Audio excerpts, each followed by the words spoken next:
Асуултаа асуухтаа тодорхой нэг үйл явдал ярья. За 2024 оны 8 сарын 12-ны өдөр Монгол Улсын ерөнхийлөгчид үндэсний аюулгүй байдлын зөвлөлийн тэргүүнийх нь хувьд тухайд албан бичиг явуулсан. Энэ аюулгүй байдлын үзэл баримтлал бас одоо зайлшгүй өөрчлөх засах шаардлагатай байгаад байна. Тухайлбал энд заагдсан одоо 10 жилийн хугацаатай ажлууд хийгдсэнгүй. Эрчим хүчний бие даасан байдлаа хангана, шатхууны хараа тус байдлаас гарна гэд баахан хугацаатай зорилгууд тавиад биелээгүй. 2010 оны 7 сарын 15-ны өдрийн Улсын хурлын тогтоолоор энэ аюулгүй байдлын үзэл баримтлал батлагдаад ингэ явсан. За энэ нэг тустай асуудал. За нөгөө талд нь төсөв, төсвийн хүрээ, төсвийн төсөөлөл, за тийшээгээ чиглэсэн одоо бид нар хөгжлийн төлөвлөгөөг ингэ нэг жилээр нь батлаа явж байгаа. Эдгээр зүйлс үндэсний аюулгүй байдлын үзэл баримтлалд нийцэж байгаа эсэх талаар одоо шалгуур үзүүлэлт буюу ирэм тогтоох зайлшгүй шаардлагатай байгаад байна гэдэг асуудлыг би 2 жил удаа ярьсан. Бямц цогт дараад хүртэл яг энэ асуудлыг хэлсэн. Бичгүүд явуулаад байдаг, хариу ирдэггүй. Энэ яагаад яригдаад байгаа юм бэ гэхээр өнөөдөр Монгол Улсын төсөв улс төрд нөлөө бүхий субъект өөрийнхөө тойрог руу юм уу, өөрийнхөө салбар руу лобби хийж байгаа. Сая Ловсон Жамц гишүүний ахалсан ажлын хэсгээр 200 гаруй хөрөнгө оруулалтын зарчмын зөрүүтэй саналууд орж ирсэн. 75% нь унсан. Ингээ харж байхад бол энэ дээр бол улс төрчсөн тодорхой тойргийн эрх ашиг давмгаасан байгаа болохоос биш Монгол улсны үндэсний аюулгүй байдалд зориулагдсан тэр төсөв, тийшээгээ чиглэсэн тэр төсвийн хүрээ, тийшээгээ чиглэсэн хөгжлийн хөтөлбөр явахгүй байна. Ийм ч үүднээс яг Монголын одоо хөгжлийг тодорхойлох эрүүл мэндийн асуудал, боловсролын асуудлууд бүгд хаягдчих. Өнөөдөр Монголд байгаа нийт сургуулиудын дийлэнх нь 60-70 оны үед ашиглалтанд орсон, 80-ад оны сүүл үед ашиглалтанд орсон эмнэлэг сургуулиуд байгаа.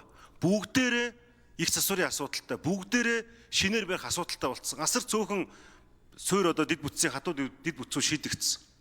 Дээрэс нь эмнэлэг сургуульд зөөлөн дид бүтц буюу тэр багш ажилчдын цалин, нийгмийн асуудал, хөдөөг зорж очиж байгаа хүмүүсийг тогтоодог тэр асуудлууд бас алдагдцсан.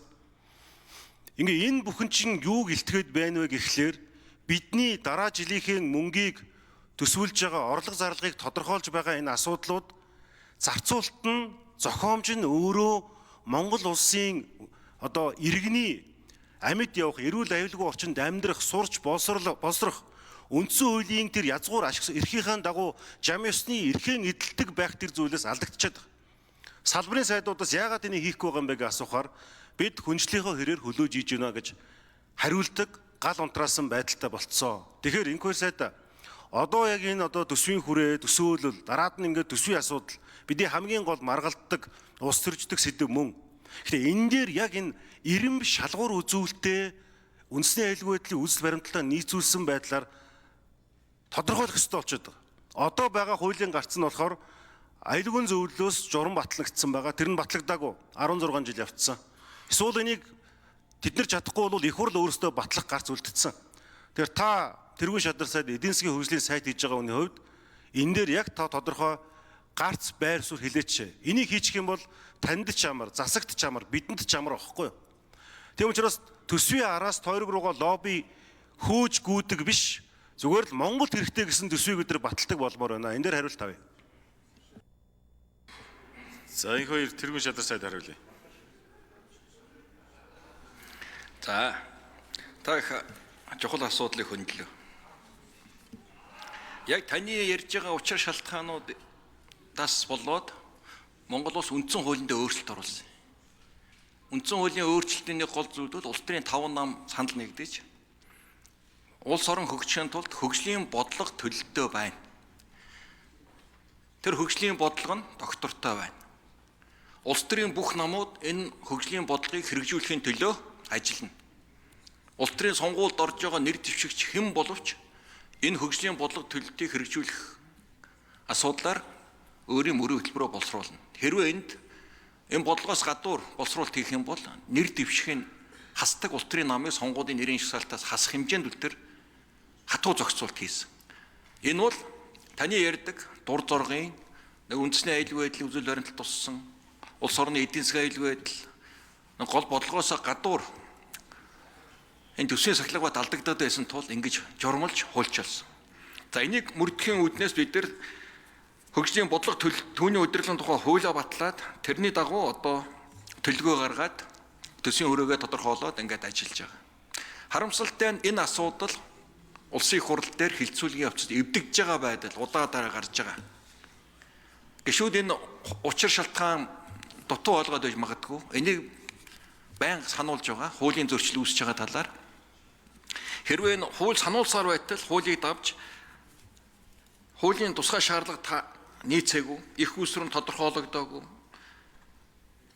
техник эдийн засгийн үндэслэхгүй, хариуцах эзэнгүй, зураг төсөв нь батлагдаагүй, тухайн жил хэрэгжүүлэхийн эрэм шаардлага ороогүй төслүүдийг батлуулах гэж ажиллаж байгаа улсуудыг бол бид нар яа харахгүй хуулийн зөрчилтөж үзэж шаардлагатай бол үндсэн хуулийн цэцэд өгнө. Ингэж бид нар энэ их хурал төсвийн, бодлогын, санхүүгийн сахилгаттай болно. Бидний гол зорилго бол энэ үндэсний аюулгүй байдлын үзүүлэлтөнд туссан улс орныхоо эдийн засгийн аюулгүйг хангах нэг номерын асуудал. Эндээ бүгд захирагдах ёстой. Улс төрийн намууд энд бодлогоо нийцүүлэх учиртай. Ингэж улс орон хөгжинэ. Үнэхээр сая мэргэжлийн байгууллага, институт олон сар сууж бүх нийгэм салбарыг хамарсан хилцүүлэг зохион байгуулж эренблээд оруулаад ирж байгаа зүйлийг дурын гишүүн санал гаргаж өөрчилж байгаа байдал бол энэ хуулиа буруу ойлгоогүйтэй, хуулиа сайн ухамсарлаагүйтэй холбоотой байхаа гэж бодож байгаа. Үүнээс цааш энэ асуудал асагдах байх. Тэгэхээр одоо маргааш хөгжлийн бодлогын асуудал орж ирнэ. Энэ хуулийн хилцүүлэг явна. Энэ дээр танд байр суурь дахин ярьж бас хаана бүгд гишүүдэд хилж зөвлөж анхааруулж ингээд зөксөлж явахгүй бол улс орны хөгжлийн бодлогуудаа хэрэгжүүлж чаддгүй. Уралдаж нэмсээр угаад урсгал зардал нь төсвийнхөө 80-90% руу очсон. Хөгжлийн хөтөлбөрүүдэд хэрэгжүүлж чадахгүй хэмжээнд л бид очиод байна шүү дээ. За, Эрдэнэ болдог шүү. Тодорхой.